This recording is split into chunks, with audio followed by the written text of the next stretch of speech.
마태복음 2장 1절에서 6절 말씀입니다. 헤롯 왕 때에 예수께서 유대 베들레헴에서 나심에 동방으로부터 박사들이 예루살렘에 이르러 말하되 유대인의 왕으로 나신 이가 어디 계시냐? 우리가 동방에서 그의 별을 보고 그에게 경배하러 왔노라 하니 헤롯 왕과 온 예루살렘이 듣고 소동한지라. 왕이 모든 대제사장과 백성의 서기관들을 모아 그리스도가 어디서 나겠느냐 물으니 이르되 유대 베들레헴이오니 이는 선지자로 이렇게 기록된 바 또 유대 땅 베들레헴아 너는 유대 거울 중에서 가장 작지 아니하도다. 내게서 한 다스리는 자가 나와서 내 백성 이스라엘의 목자가 되리라 하였음이니이다. 마태복음은 세리였던 유대인 마태가 유대인들을 대상으로 쓴 복음서입니다. 여기에 강조점이 있습니다. 왕으로 오신 예수 그리스도를 소개하기 위해서 기록되었다라는 점입니다. 그래서 마태복음의 시작이 아브라함과 다윗의 자손 예수 그리스도의 계보라라고 시작하는데 예수님은 이 다윗 왕의 후손, 이 영원한 하나님 나라의 왕으로 오신 메시아이신 것을 강조합니다. 1절에 보시면 헤로드 왕 때 예수께서 유대 베들레헴에서 나심에 동방으로부터 박사들이 예루살렘에 이르러 말하되, 헤롯은 로마 제국의 원로원으로부터 유대의 왕으로 세움을 받습니다. 그는 유대인이 아닌 에돔 족속의 후손이었기 때문에 이 정권을 유지하기 위해서 여러 가지 정치력을 발휘해야만 했습니다. 그는 권력에 대해서 아주 집착이 강했는데요. 자기의 뒤를 이을 장남을 의심해서 죽이기도 했고 뿐만 아니라 장모와 자기 부인도 죽이고 말았습니다. 뭘 말합니까? 그만큼 왕위에 집착하는 인물이라는 것이죠. 바로 그런 헤롯이 통치하고 있는 그 유대 지역에 동방에서 박사들이 찾아온 것입니다. 2절부터 3절 유대인의 왕으로 나신 이가 어디 계시냐? 우리가 동방에서 그의 별을 보고 그에게 경배하러 왔노라 하니 헤롯 왕과 온 예루살렘이 듣고 소동한지라. 동방에서 온 이 사람들 때문에 온 예루살렘이 발칵 뒤집혔습니다. 동방 박사들의 출현은 너무 급작스럽고 또 돌발적인 것이었습니다.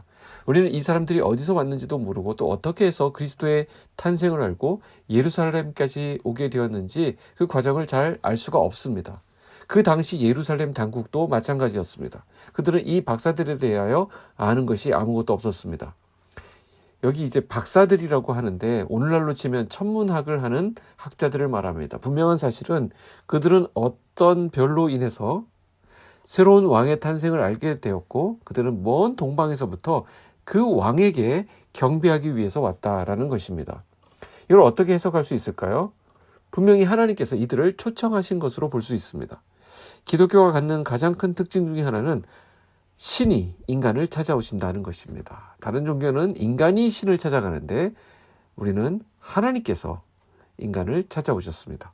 사실 별을 보고 운명을 알아낸다고 하는 것은 받아들이기 어려운 방법에 속합니다. 옛날에는 그것을 최고의 과학으로 생각했겠지만 지금은 아무도 그것을 믿지 않습니다. 그런데 하나님께서는 이 예수 그리스도의 출생을 알 수 있도록 천체에 어떤 이상이 있게 하셨고 이들로 하여금 그것을 연구하는 이 박사들로 하여금 그것을 발견하게 하셨습니다. 그 이유는 이 사람들은 도저히 이런 방법이 아니라면 예수 그리스도의 탄생을 알 수 없기 때문입니다. 성경도 모르고 하나님도 모르는 그들이 어떻게 예수 그리스도의 탄생을 알 수 있었겠는가 하는 부분입니다. 이건 오늘 우리에게도 적용됩니다. 우리 스스로의 지각으로 예수 그리스도를 알 수 있는 사람은 우리 가운데 아무도 없습니다. 인간의 머리로 어떻게 그 큰 하나님을 담을 수 있겠습니까? 우리 가운데 자기 스스로 하나님을 알 수 있는 사람은 아무도 없습니다. 하나님께서 우리를 이끌어 주셔야 됩니다. 별을 보여주시든지 어떤 체험을 하게 하시든지 아니면 어떤 사람을 통해서 나를 이끌어 주시든지 그렇게 알게 해주셔야 우리는 하나님을 만날 수 있습니다. 하나님께서 우리를 가리고 있었던 무지의 수건을 벗겨주실 때 우리는 하나님을 만날 수 있습니다. 내가 결심해서 내가 원해서 하나님을 믿는 것 같지만 결국 하나님께서 우리를 그렇게 인도하시고 초청하셨다라는 것을 우리는 나중에 깨닫게 됩니다. 여기 이 동방의 박사들은 어떤 별을 따라서 따라오다가 예루살렘까지 오게 되었습니다. 그들은 새로 태어난 왕이 예루살렘 성, 그것도 궁궐 안에 있을 것이라고 확신했습니다. 왜냐하면 예루살렘은 왕궁을 가지고 있었기 때문입니다. 동방 박사들은 예루살렘에 들어올 때까지만 해도 자신들의 생각이 옳은 줄 알았습니다. 그것이 상식이었거든요. 그게 자기들의 경험이었습니다. 왕으로 태어난 자가 궁궐인 예루살렘에 있어야 함은 당연했기 때문입니다. 그러나 그들이 예루살렘에 도착했을 때 그들은 뭔가 크게 잘못되었다는 것을 알게 되었습니다. 왜냐하면 예루살렘 왕궁에는 새로 태어난 아기가 없었기 때문입니다. 왕궁에서 태어나지 않은 새로운 왕, 무엇을 의미합니까? 엄청난 피바람을 예고하는 것입니다. 이 나라에 엄청난 난리와 혼란의 소용돌이가 몰아칠 것을 의미하는 것입니다. 동방에서 온 박사들은 별을 보고 유대로 왔습니다. 먼 지금의 이 바벨로니아 지역에서 왔을 것이라고 많은 학자들이 추정하는데, 그렇다고 한다면 굉장히 먼 길을 걸어온 것입니다. 하지만 그들은 왕이 탄생할 것이니 당연하게 수도 예루살렘에서 태어난다고 생각했던 것이고 예루살렘 왕궁으로 직행했습니다. 자신들의 선입견으로 인해서 결정적인 실수를 했던 것입니다. 우리의 경험이나 지식은 완전하지 않다는 것이죠. 그러니 우리는 겸손할 수밖에 없습니다. 아니냐 다를까 3절에 헤로드 왕과 온 예루살렘이 듣고 소동한지라 이렇게 말씀합니다. 하나님이 일하시는 상황에서 두 가지 반응이 있음을 보게 됩니다. 어떤 사람은 이것을 통해서 하나님의 사인을 발견하고 하나님이 이끄시는구나, 힘을 얻어 경배하러 떠나는 반면에 어떤 사람은 오히려 미혹되어서 소동하는 경우가 있습니다. 여러분을 축복합니다. 소동하는 삶이 아니라 어떤 상황 가운데서도 평온함을 유지하고 하나님을 예배하는 삶이 되시기를 축복합니다. 근데 가만히 보면 우리가 세상을 살면서 많은 소동을 합니다. 소동의 현장에 들어갑니다. 그럼 왜 그럴까요? 하나님에 대해서 잘 알지 못하기 때문에 그렇습니다. 하나님의 뜻이 어디 있는지 모르기 때문에 우리는 소동합니다. 하나님이 어떻게 역사하는지 알지 못할 때 소동합니다. 무지할 때 소동하는 것입니다.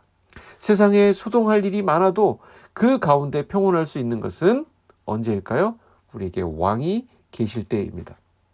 거짓 왕의 다스림을 받을 때 우리는 소동합니다. 그러나 진정한 왕이, 참된 왕이, 만왕의 왕이 우리를 다스리시면 모든 소동이 잠잠해집니다. 예수님이 바람과 바다를 잠잠케 하셨습니다. 그때 사람들이 말했습니다. 저가 뉘기에 바람과 바다도 잠잠해지는고. 우리 인생의 주인이신 그분이 우리를 다스리시면, 그분이 우리의 왕의 자리에 앉아 계시면 우리는 참된 평안을 누릴 수 있게 되는 것입니다. 저와 여러분의 오늘 삶 가운데 그 왕이신 하나님이 다스리시고 통치하시는 그런 온전한 삶이 되시기를 축복합니다. 기도하겠습니다. 하나님 아버지, 오늘 말씀을 통하여 하나님의 은혜를 생각하게 하시니 감사합니다. 동방의 박사들은 별을 보고 아기 예수님의 탄생을 축하하고 경배하기 위하여 먼 길을 떠나왔습니다. 비록 예루살렘 성으로 들어가는 실수가 있었지만 그것으로 인해서 결과적으로 예수님께서 베들레헴에 탄생하신다는 말씀이 이루어지는 것도 우리가 보게 됩니다. 또한 그들이 아기 예수님께 경배함으로 우리가 누구를 경배해야 하는지 일깨워 주시니 감사합니다. 하나님, 우리가 왕이신 하나님을 섬기는 오늘 하루가 되게 하여 주시옵소서. 우리의 진정한 왕에게 충성을 다하는 이 한날 되게 하여 주시옵소서. 혹 우리의 삶 가운데 헤롯 대왕같이 자기 자리나 자기가 가진 어떤 것들에 집착하는 부분이 내게 있다고 한다면 돌이켜서 선한 왕이신 하나님의 종으로서 온전히 자세를 갖추고 나에게 맡기신 그 자리를 지키는 청지기들로 살아가게 하여 주시옵소서. 예수님의 이름으로 기도하옵나이다. 아멘.